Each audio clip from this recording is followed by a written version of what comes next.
Mr. President, Yes, Your Honor. Ah, na nalilito na ako kung anong sabihin ko. Pero sabi ko kung if I'm lying or if my statements are falsely stated, or if there is an iota of magbigti ako. So, in the same manner na kung magbigti ako si Trillanes, dapat magsabay rin sa akin. okay, duly noted of your thoughts, Mr. President. Former Senator Trillanes, you're recognized. Maraming salamat, Mr. Chairman. Ito pong dokumentong ito po yung naging basis ko nung plunder case na final ko kay Duterte noong 2016.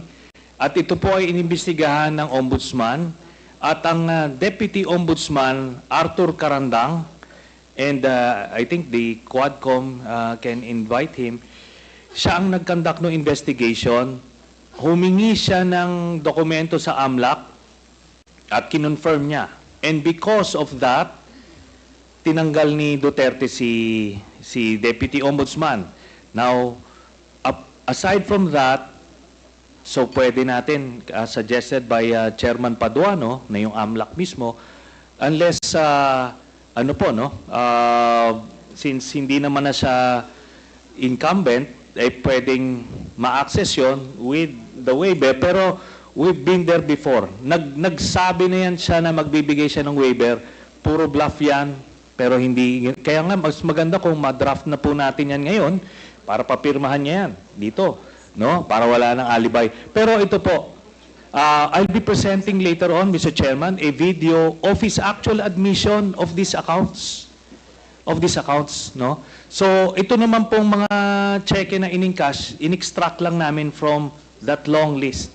Mga managers' checks po yan, hindi nawawala sa system po yan. And later on, exempted sa impeachment cases, kaya pwede po lumabas yan, ipepresenta po yan. That's the smoking gun ng proceeds of the illegal drug trade ng Duterte crime family. Salamat po, Chairman. Thank you very much, Sir, I have to Senator respond Trillanes. to it. This Former guy President, is with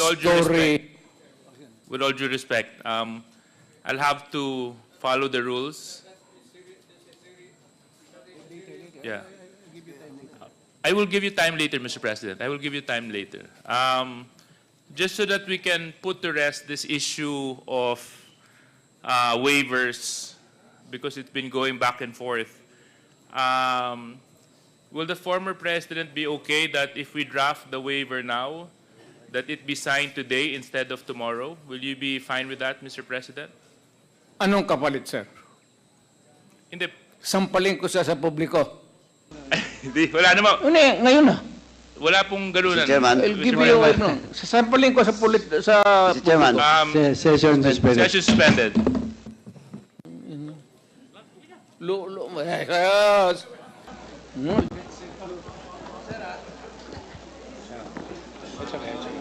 Sabi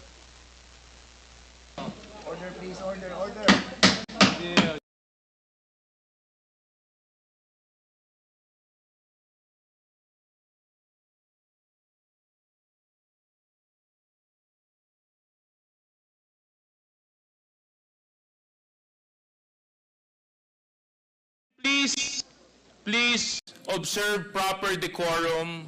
We are in a committee hearing.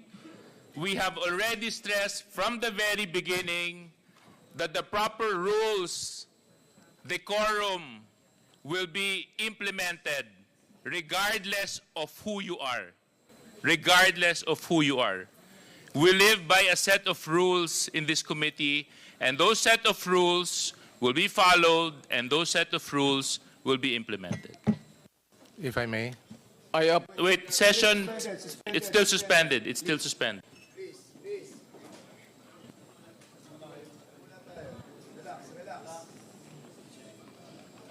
sorry ho.